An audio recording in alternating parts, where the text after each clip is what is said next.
코이노니아 공동체라는 제목입니다.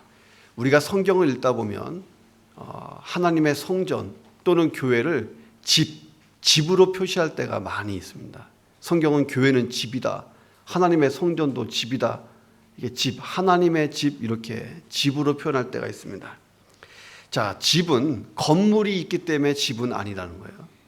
건물이 있기 때문이 아니고 가족이 있기 때문에 집이 집이다 하는 것입니다. 자, 성령이 임하고 베드로가 설교를 하고 그래서 많은 사람이 모여서 처음 교회가 개척되는데 예루살렘 교회가 개척됐어요. 자, 그런데 생각보다 이 처음 교회 건물은 그렇게 아름답지가 않았다는 것입니다. 처음 교회, 예루살렘 교회는 작고 초라한 집에서부터 시작됩니다. 마가의 어머니 마리아가 자기 집을 교회로 내주었습니다. 지금도 예루살렘에 가보면 이 집이 있어요. 그런데 이 집은 그 당시 마리아가 살던 그 집은 아닙니다. 세월이 지나서 마리아가 교회에 내놓은 집은 무너졌고 그 위에 십자군 시대 때에 다시 지어진 집이 마가의 다락방에서 이렇게 있습니다. 자, 이 가보면 100명 정도 들어가면 앉을 자리도 없는 작은 공간입니다. 좁고 협착한 이곳이 예루살렘 교회가 탄생했던 장소였다 하는 것입니다. 지금도 시리아에 가면 232년에 초대교회 사람들이 사용했던 교회의 터가 그대로 발굴됐습니다. 드라 유로포스라고 하는 건물이 발견된 것인데 이것도 집과 같은 형태예요. 두 개의 집에 방을 헐어가지고 70명 정도 들어갈 수 있는 정도의 그 예배당에서 예배를 드렸습니다. 이것도 좁고 굉장히 작았다는 것입니다. 그나마 이런 데서 예배를 드릴 수 있으면 좋은 형편이었다는 거예요. 대부분은 예배 드릴 데가 없어서 작은 가정집에서 모이거나 지하에서 모이거나 심지어는 예배 드릴 데가 없고 해서 무덤가에서 예배를 드린 적도 있었습니다. 자, 교회가 집이다 할 때 이 교회는 건물이 아니라는 거예요. 교회가 가족이다 할 때 이게 진짜 집이고 교회다는 것입니다.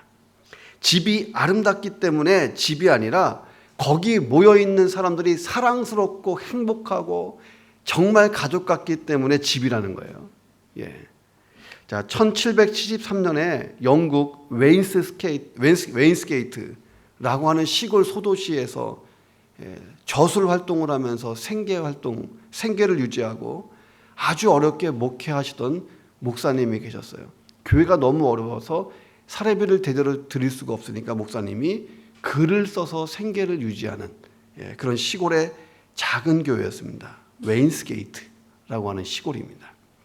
자, 존 포셋이라고 하는 침례교 목사님이 여기에서 목회를 했어요. 자, 그러던 어느 날 런던의 큰 대형 교회에서 목사님에게 청빙 초청장이 온 거예요. 목사님, 우리 교회 담임 목사님으로 좀 오십시오.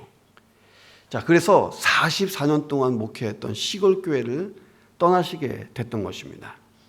자, 이사 마차에다가 얼마 안 되는 이삿짐을 싣고 이제 목사관을 막 떠나려고 하는데 성도들이 다 모인 거예요. 교인들이 모여서 목사님을 붙잡고 싶지만 붙잡을 수가 없는 거예요.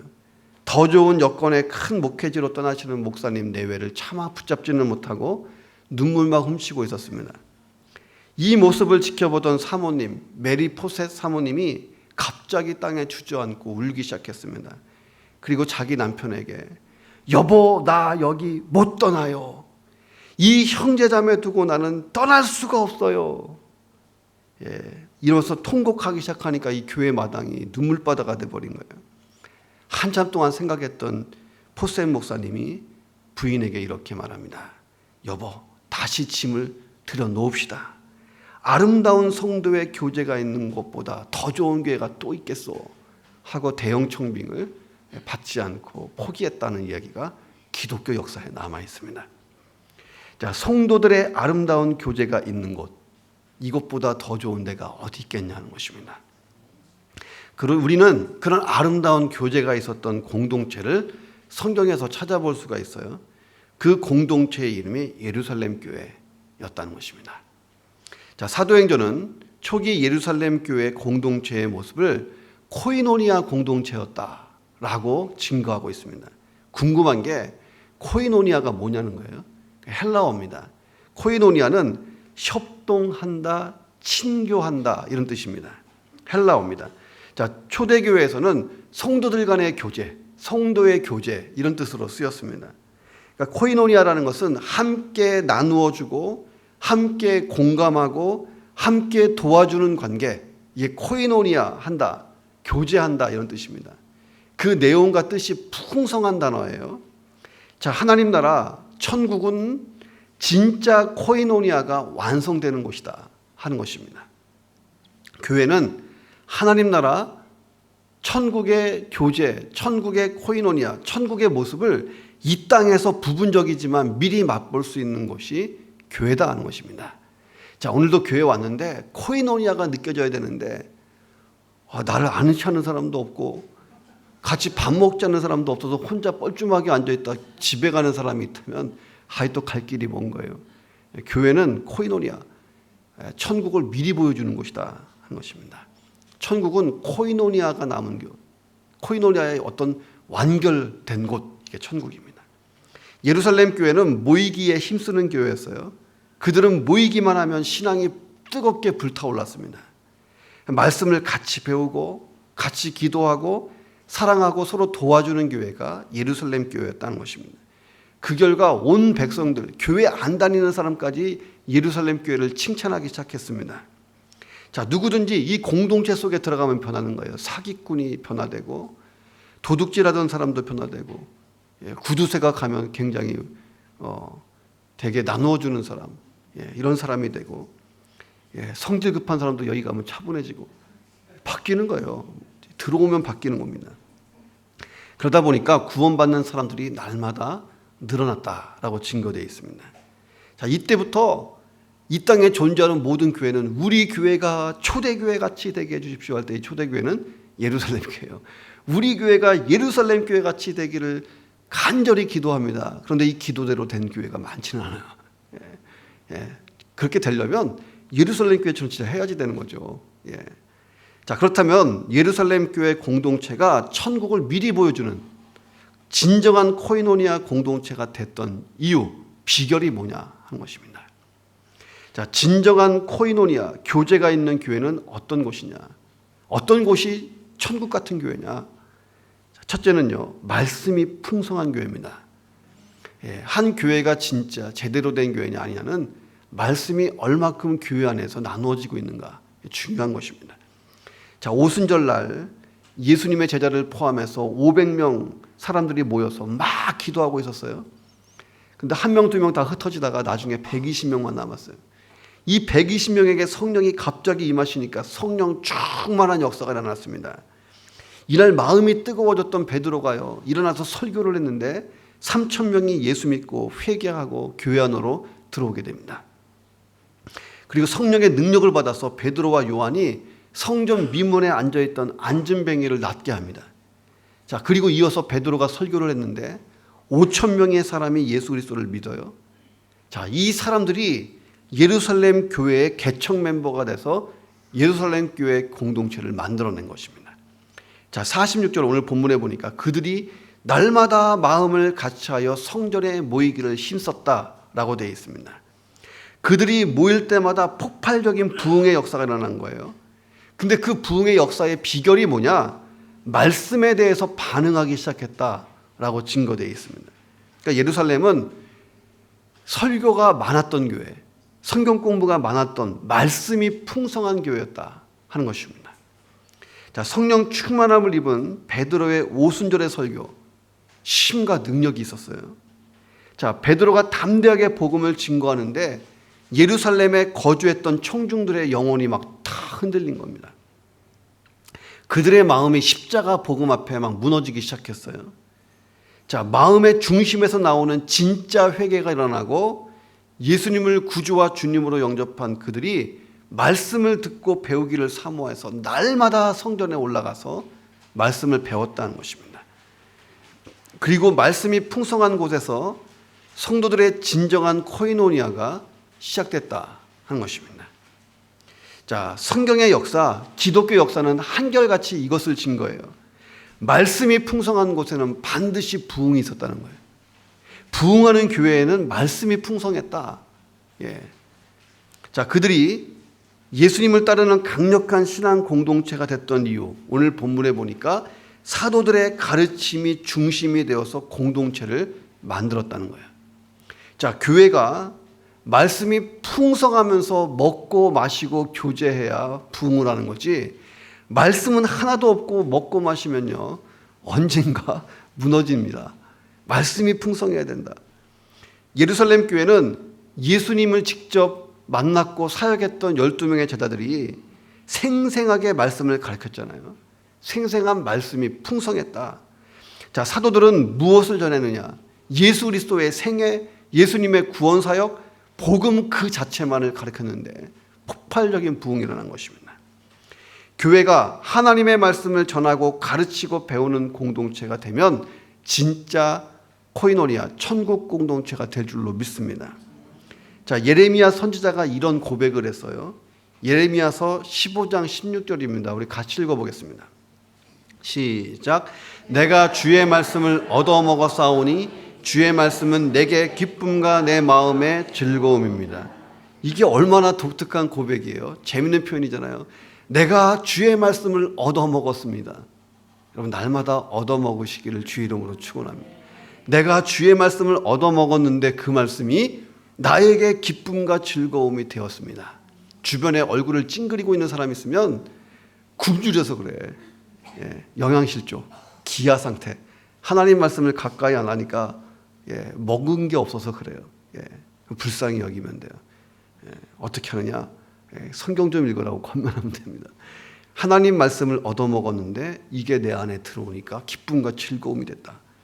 자, 하나님 말씀을 내가 읽고 묵상하고 듣고 배우고 근데 내 마음에 즐거움과 기쁨이 넘쳐서 막 소리 지른 적이 여러분 있으세요? 예레미야가 그거예요. 하나님 말씀을 내가 얻어먹는데 내 안에서 기쁨과 즐거움이 올라오는데 이걸 주체할 수가 없는 거예요. 자, 초대교회가 그랬어요.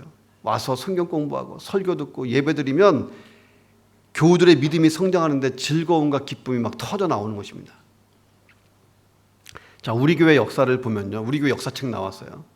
이번 주 토요일 날 나눠집니다. 드디어 300권 한국에서 제작해서 EMS 타고 왔어요. 우리 교회 역사책을 가만히 보면 우리 교회는요, 개척할 때부터 성경 공부를 굉장히 열심히 한 교회로 당시에 도쿄 크리스천이라는 신문에 실려 있습니다. 자, 어떻게 성경 공부를 했느냐? 어린이들을 먼저 모아놨어요. 모아놓고 이 아이들에게 성경 공부를 시킵니다. 자, 그래서 어린이들이 모이면 전도서 하나를 만들어서 아이들에게 성경 공부를 시켜요. 그 전도서에서 배운 아이들이 집에 갔는데 완전 딴아이가 되는 거예요. 기도하고 밥 먹죠. 밥 먹고 나면 감사합니다 하죠. 부모들이 깜짝 놀란 거예요. 우리 애가 미쳤나? 교회 가더니 얘가 왜 이렇게 됐어? 그래서 아이들 성경 공부에 엄마들이 이렇게 와서 고개를 내밀었어요. 그 엄마들 모아가지고 또 공부를 시켰어요. 이게 우리 교회의 역사가 그렇게 시작됩니다. 자, 우리 교회에 1931년에 4대 담임 목사로 오신 김상준 목사님이 계세요. 여러분, 그 심령 대부흥회라는 말도 많이 들어봤고 부흥 사경회라는 말도 많이 들어봤잖아요. 부흥회, 부흥 사경회를 동경 땅에서 시작하신 분이 김상준 목사님입니다.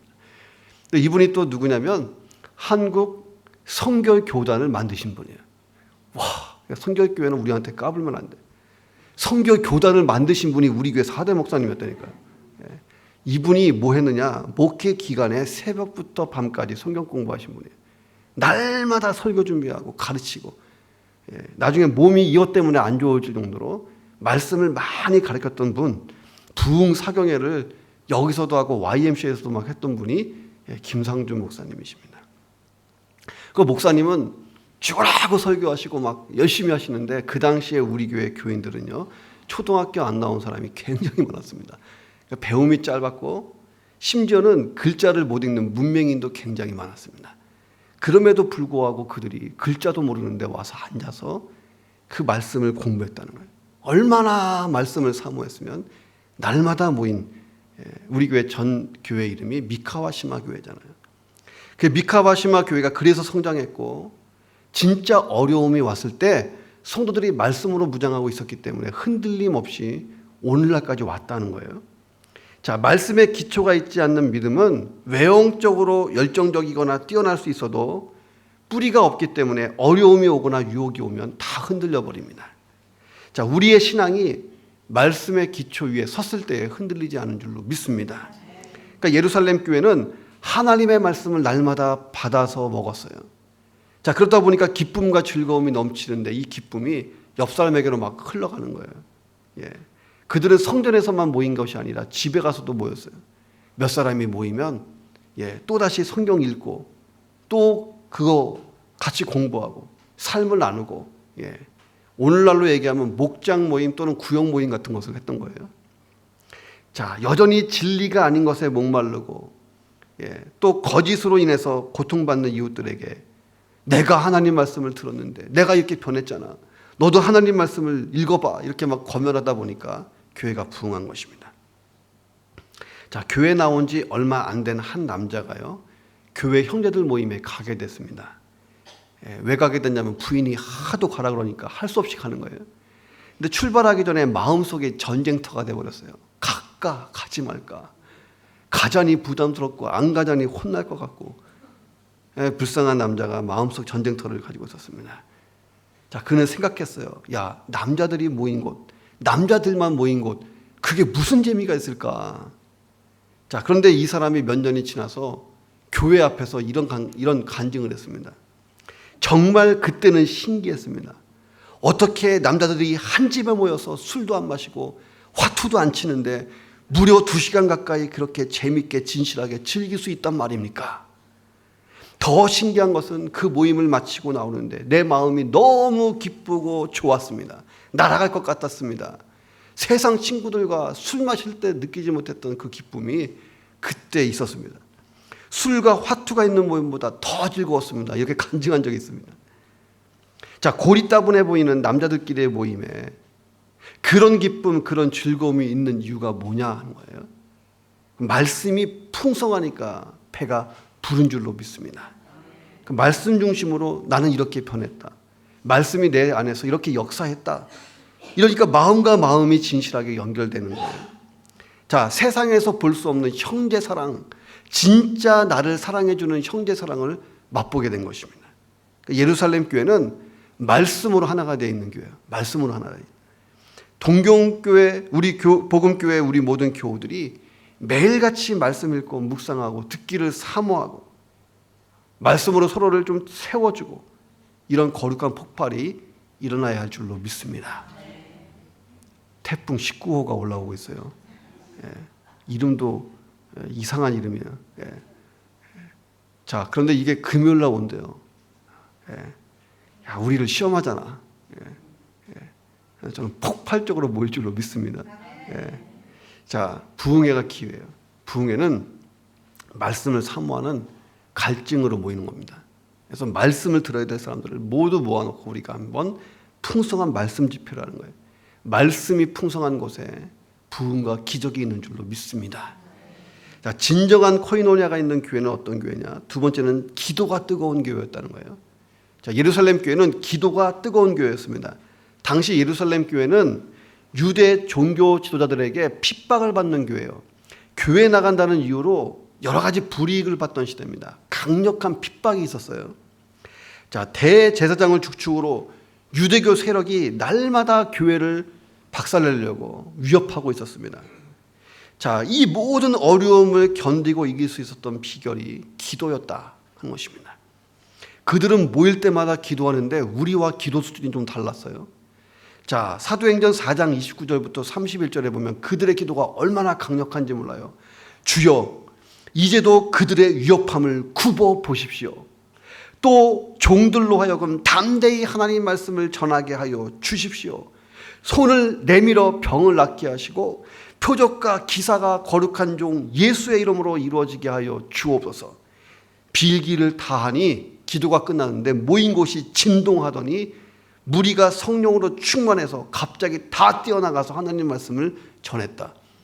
전 인류 역사상 이런 위대한 기도가 있나 싶어요. 손을 내밀며 병을 낫게 하시고, 야, 이렇게 담대하게 기도할 수 있는 예루살렘 교회의 기도는요, 강력했습니다. 기도한 대로 되는 거예요.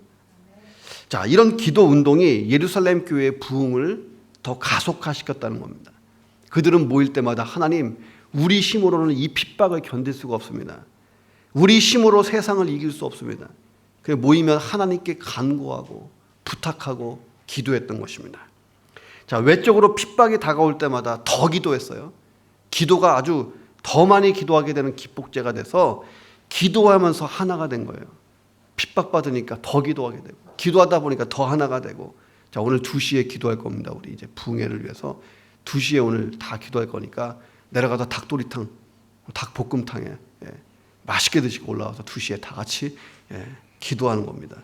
자, 그래서 기도하고자 하는 열망으로 모일 때마다 기도했고, 기도가 끝나면 서로를 격려하고 위로하고, 이래서 부흥이 된 줄로 믿습니다. 자, 내가 옆에 있는 사람은 잘 모르겠잖아요. 만난 지 얼마 안 됐으면 기도 제목을 물어보세요. 자매님, 형제님, 무엇을 가지고 기도하고 있어요?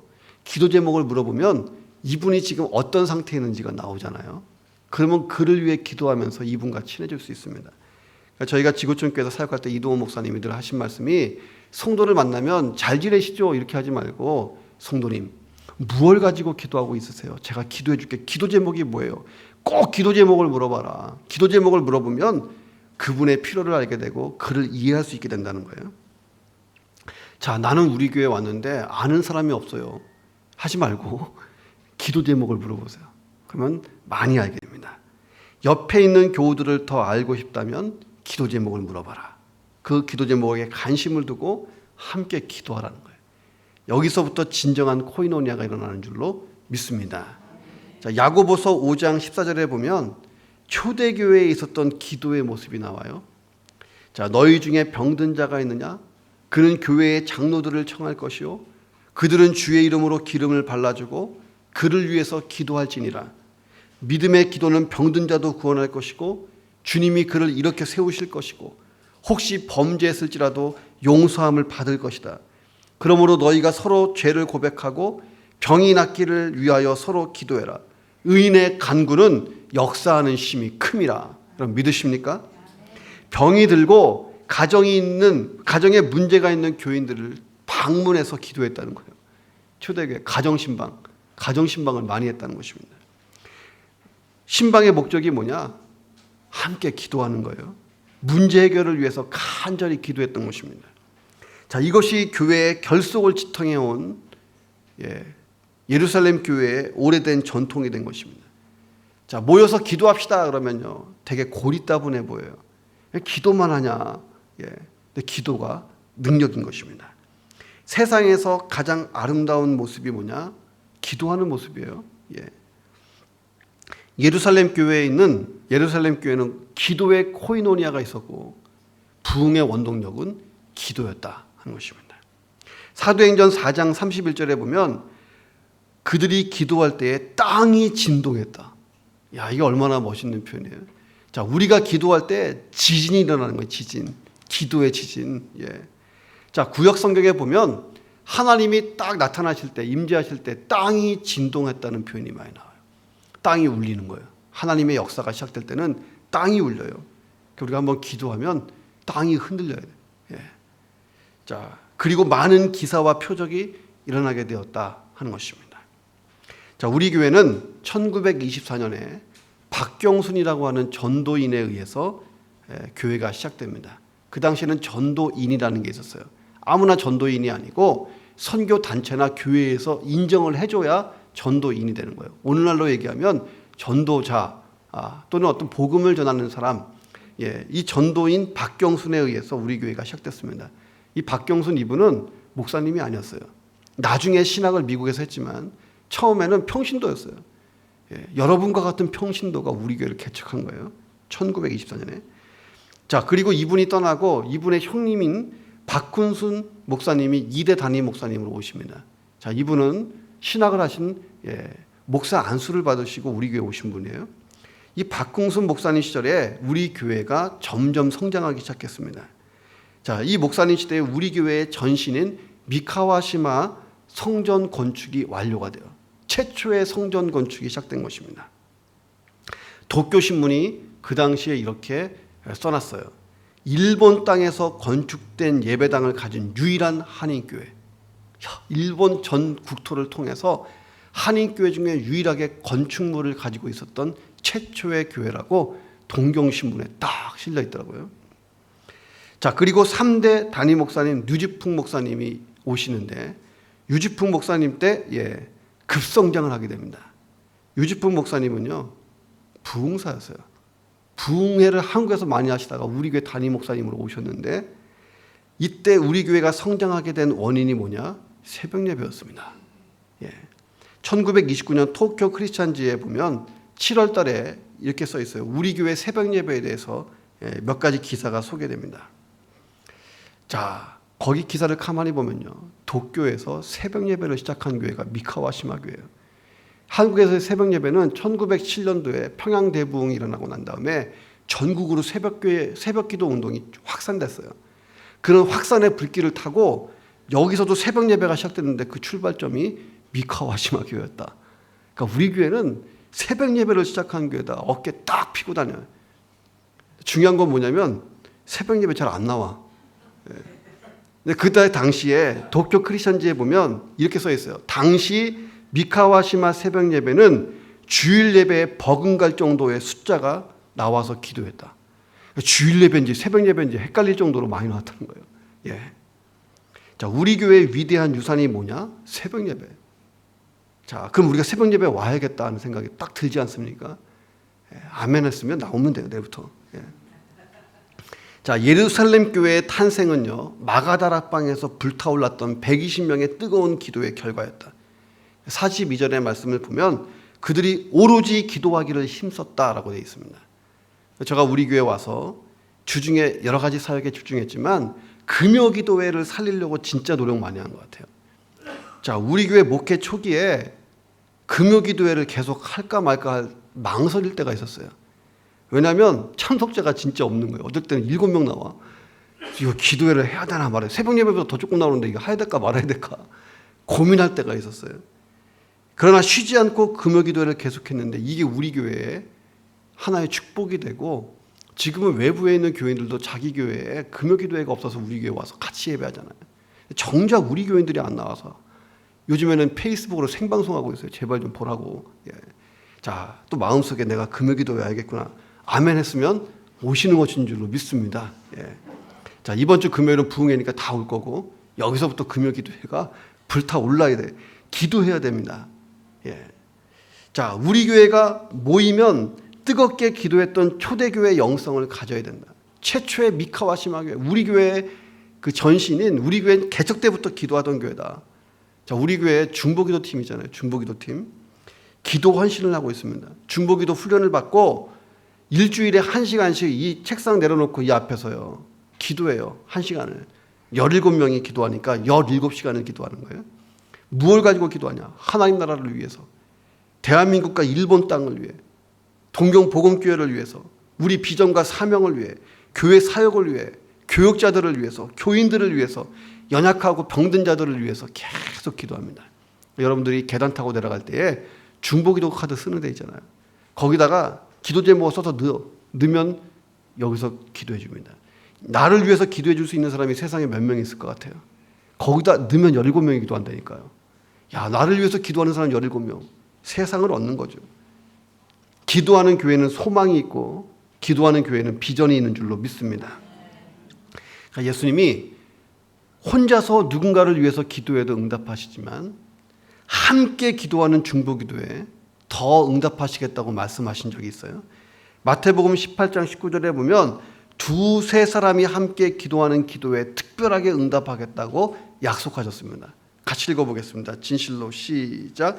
진실로 다시 너희에게 이르노니 너희 중에 두 사람이 땅에서 합심하여 무엇이든지 구하면 하늘에 계신 내 아버지께서 그들을 위하여 이루게 하시리라. 자, 세상에서 가장 아름답고 영화로운 모습이 뭐냐? 믿는 사람들이 서로 손을 꽉 잡고요, 함께 기도하는 모습. 이게 가장 아름다운 모습인 줄로 믿습니다. 함께 기도하며 교제하고 부흥이 일어나는 우리 교회 동경복음교회 되기를 주 이름으로 축원합니다. 자, 진정한 코이노니아가 있는 교회가 어떤 교회일까? 마지막 세 번째는 사랑으로 하나 된 교회입니다. 사랑으로 하나 된 교회. 자, 세월이 흘러서 우리 교회 9대 담임 목사님으로 오다 나라지 목사님이 오셨습니다. 일본 분이세요.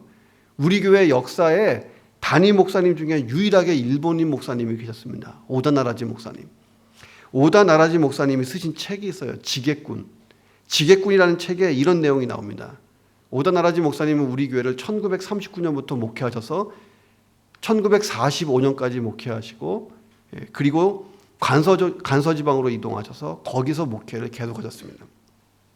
1970년에 목회 사역을 마치면서 과거를 회상한 책, 이게 지게꾼이라는 책인데, 여기서 미카와시마 교회, 우리 교회에 대해서 이런 말을 남겼습니다. 당시에 여러 한국인 교회가 있었는데 가장 빈틈이 없이 꽉꽉 들이찬 곳이 미카와시마 교회였다라고 회상을 해요. 미카와시마 교회는 교회당도 가지고 있었다. 매 주일마다 130명 정도의 한국인이 모였다라고 기록되어 있습니다. 그리고 미카와시마 교회는 동경에서 제일 가정적인 교회였다라고 써 있어요.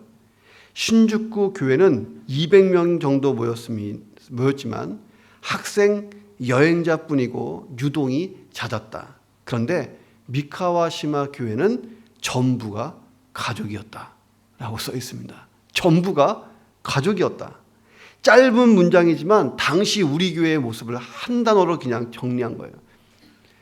미카와시마 교회는 전부가 가족이었다. 간단 명료하게 우리 교회의 모습을 그대로 드러낸 것입니다. 자, 예루살렘 교회도 사랑이 많은 교회예요. 그 사랑이 교회를 하나 되게 했다는 거예요. 그들은 자발적으로 서로를 사랑했습니다. 자, 그 사랑의 모습이 오늘 본문에 담겨 있어요. 44절에 보니까 믿는 사람이 다 함께 있어 모든 물건을 서로 통용하고 또 재산과 소유를 팔아서 각 사람의 필요를 따라서 나누어 줬다. 자, 이것을 보고 어떤 학자가 이것이야말로 최초의 공산주의 사회다라고 하는 엉뚱한 글을 쓴 적이 있어요. 이거 본문을 완전히 오해한 거예요. 자, 현실적으로 수천 명이 한 자리에 모여서 공동 생활을 한다. 이건 불가능하죠. 그 당시에 성전이 그렇게 교회가 그렇게 크지가 않았는데, 자, 예루살렘 교인들이 전부 다 재산을 팔아서 공동 금고를 만들었다 이런 뜻이 아닙니다. 예루살렘 교인들이 늘 함께 있는 것처럼 날마다 모였고 필요하면 자기 것을 아낌없이 옆 사람과 나누어 썼다 하는 것을 이렇게 강조한 것입니다. 헬라어 원문을 보면 이렇게 돼 있어요. 교우들 가운데 한 사람이라도 고통을 당하면 그대로 놔두지 않고 서로 극진히 사랑해 줬다.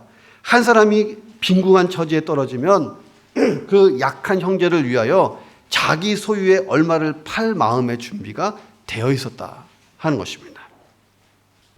자, 놀랍게도 칼 막스도 성경을 읽었던 사람이에요. 자, 그래서 사도행전 2장과 4장을 중심으로 교회가 탄생했고 공산주의도 탄생했습니다. 공산주의 이념의 뿌리에 가보면 사도행전 2장과 4장을 정신적인 토대 같은 걸로 하고 있어요. 자, 근데 왜 공산주의는 100년을 못 넘기고 몰락했냐는 거예요. 왜? 강제로 했기 때문에. 강제로 네 것이 내 것이고 내 것은 네 것이고 했기 때문에 이게 안 된 거예요. 강제로. 근데 예루살렘 교회는 자발적으로 했잖아요. 자발적으로. 이래서 교회는 오늘날까지 존재했다는 거예요. 출발부터가 달랐어요. 똑같이 성경으로 출발했지만 공산주의는 무너지고 교회는 살아난 것입니다. 자, 공산주의는 인간의 힘과 노력으로 유토피아를 이룰 수 있다. 이것을 믿고 시도했어요. 근데 실패했습니다. 그러나 교회는 성령의 인도하심을 따라서 감동되는 대로 했기 때문에 이게 부흥하게 된 줄로 믿습니다. 자, 우리 교회 역사를 제가 정리하면서 자료를 보니까 교회 안에 가난하고 힘든 사람이 진짜 많았던 교회예요. 그때나 지금이나 가난한 사람이 참 교회에 많았다. 자, 그런데 재밌는 것은 어느 시대든지 은밀하게 자기의 소유를 아낌없이 내놓은 분들이 끊임없이 있었다는 거예요. 이름이 밝혀진 사람도 있고 이름 없는 사람이 더 많아요. 이름 없이 자기 소유를 좀 교회에다가 내놓은 사람이 있어요. 어느 날 아침에 부엌을 가봤는데 쌀가마 2개가 와 있는 거예요. 누가 보냈는지 아무도 몰라. 그런 일이 종종 있었다. 여러분 이번에 역사책 읽어보세요. 재미있는 것은 95년 역사에 이런 분들이 끊임없이 나타났다. 아멘. 내가 그렇게 되기 원합니다. 하나님 나 부자 좀 만들어주세요. 내가 좀 나눠야겠습니다. 이래야 부자가 되는 줄로 믿습니다. 자, 교우들이요. 그래서 그 당시에 가난한 사람들이 배고프면 교회 왔어요. 오면서 가면서 먹고 마시고 교제했던 교회. 이게 미카와 시마 교회였다. 그러니 전부가 그냥 가족이었다. 이렇게 오던 나라지 목사님이 쓰신 것입니다. 자, 당시의 교회도 어려울 때가 있었어요. 주일 점심을 준비할 수 있을까 없을까를 고민할 때가 있었습니다. 그럼에도 불구하고 가난한 이웃들에게 음식을 나눠주는 일을 쉬지 않았다. 그래서 주중에 여전도회에서 반찬을 준비해서 가난한 자들에게 찾아가서 쌀과 반찬을 나눠줬던 기록이 남아 있습니다. 자, 예루살렘 교회에서 이런 나눔이 있었어요. 다 서로 나눠줬어요. 자, 이게 왜 가능했을까? 첫째는 구원의 감격이 넘친 거예요. 내가 구원받은 게 너무 감사하니까 막 나누는 거예요. 예수 믿고 구원받아 하나님의 자녀가 되니까 감격스러운 것입니다. 천지만물을 창조하시고 섭리하시는 하나님이 우리 아버지가 되고 모든 것의 주인 되시는 하나님이 나의 아버지가 되시니까 더 이상 근심할 것도 없잖아요. 구원받은 자들이 기쁨 가운데 나누어준 거예요. 자, 그리고 우리는 영적인 가족이다. 이 의식이 생겼어요. 자, 그래서 하나님 아버지 앞에서 다 아들, 딸이고 다 예수 그리스도의 십자가로 구원받았고 각자의 마음속에 성령님이 역사하시니까 너와 나는 가족이다. 영적인 가족의식, 이게 있었다는 거예요. 또 나그네 의식이 있었어요. 이 땅에서 내가 가지고 있는 것은 여기서만 유효한 것이지 하나님 나라에는 믿음만 가지고 가는 거니까 천국에 들어갈 때 가지 못하는 것들에 연연하지 않고 물질은 그냥 내 쓸 것 쓰고 남은 것은 나눠준 것입니다. 네 번째로 선교적인 소명이 있었어요. 복음을 증거하고 영혼을 구원한다면 내 것을 아낌없이 투자하고 드렸던 것입니다. 진짜 그리스도인은요, 나를 너에게 더해주는 사람. 나는 충분하니 나를 너에게 더해준다. 내 것을 너에게 거저줄 수 있는 사람. 그리스도인인 줄로 믿습니다. 하나님 넘치게 주세요. 다 나눠줄게요. 자, 교회는 서로 가족같이 일으켜주고 세워주는 따뜻한 공동체가 되어야 된다는 것입니다. 우리 교회가 사랑으로 하나 되는 교회가 될 수만 있다면 여기가 천국인 줄로 믿습니다. 자, 예루살렘 교회는요, 모여서 교제하기에 힘들었어요. 날마다 말씀 듣고 기도만 한 것이 아니라 떡을 뗐다. 떡을 뗐다는 것은 성찬식을 했다는 뜻도 있지만 늘 모이면 먹고 마신 거예요. 저는 우리 교회 식당을 참 좋아해요. 식당에는 되도록이면 먹을 게 끊이지 않아야 돼. 누구든지 지나가다가 배고프면 들어와서 먹고 가고, 혹시나 하고 들어와 보면 또 먹고 있고, 어서 오라고, 먹으라고. 자, 언젠가는 우리 교회 이 식당을 저는요, 잘 인테리어 해가지고 멋진 이 코이노니아 할 수 있는 장소로 바꾸는 것을 생각하고 있습니다. 자, 교제를 한다는 것은요, 예배 마치고 밥 나눠 먹고 차 마시고 커피 마시는 정도가 교제가 아닙니다. 옆 사람하고 악수하는 정도가 교제가 아니고 성경적인 이 교제 코이노니아는요, 깊은 사귐을 뜻해요. 결혼과 같은 깊은 가까운 관계, 이게 코이노니아입니다. 자, 그러므로 그리스도인이 된다, 동경복음교회의 교인이 된다는 것은요, 가족이 되었다는 것인 줄로 믿습니다. 기쁨도 함께, 아픔도 함께, 웃음도 함께, 눈물도 함께 나눌 수 있는 교제, 이게 코이노니아 공동체라는 거예요. 자, 유대인들이 즐겨 사용하는 비유가 있어요. 비유의 이름이 머리 둘을 가진 어린아이라고 하는 비유입니다. 비유예요. 자, 어떤 어머니가 아이를 낳았어요. 그런데 머리가 두 개 있는 아이가 태어난 거예요. 몸은 하나인데 머리가 둘입니다. 이 아이를 놓고 논쟁이 벌어졌어요. 이 아이는 하나이냐 두 아이냐, 하나로 봐야 되느냐 둘로 봐야 되느냐, 의견이 반반 나눴었습니다. 이때 한 지혜로운 납비가 정답을 얘기해 줬어요. 가서 주전자에 뜨거운 물을 가져다가 한쪽 아이의 머리에 버버려라. 두 아이가 동시에 울면 한 놈이고 한 놈은 우는데 한 놈은 웃고 있으면 두 놈이다 했다는 유명한 얘기가 있어요. 이 이야기는 전 세계에 흩어져 있는 유대인들은 어디 있든지 하나다. 그러므로 한 유대인이 고통받으면 전 세계에 있는 유대인들이 동시에 고통을 받는 거예요. 그들은 정말 나라가 위기에 처하면 공부하다가 사업하다가 장사하다 말고 전부 다 총 들고 나오잖아요. 이게 여기서부터 시작된 것입니다. 예루살렘 교회가 그랬어요. 하나가 아프면 다 아팠다는 거예요. 자, 왜? 영적으로 한 몸이니까. 자, 성경은 교회는 예수 그리스도의 몸이다 라고 분명히 얘기하잖아요. 자, 우리 교회는 한 사람 한 사람이 예수 그리스도를 머리로 하는 몸의 지체인 줄로 믿습니다. 한 사람이 아프면 그래서 다 아픈 거예요. 이런 예루살렘 교회를 보고 세상의 모든 사람들이 예루살렘 교회를 칭찬했던 것입니다. 날마다 구원받는 사람의 숫자가 그래서 늘어났다는 거예요. 자, 동경복음교회 모두가 가고 싶어하는 교회가 되어야 할 줄로 믿습니다. 우리 안에 말씀이 풍성하고 모이면 기도하고 사랑의 떡을 나누는 교제가 풍성한 교회, 서로 나눠주는 좀 그런 교회, 초대교회, 예루살렘과 같은 교회, 이런 천국의 공동체 창립 95주년을 지나면서 우리가 반드시 만들게 될 줄로 믿습니다. 기도하겠습니다.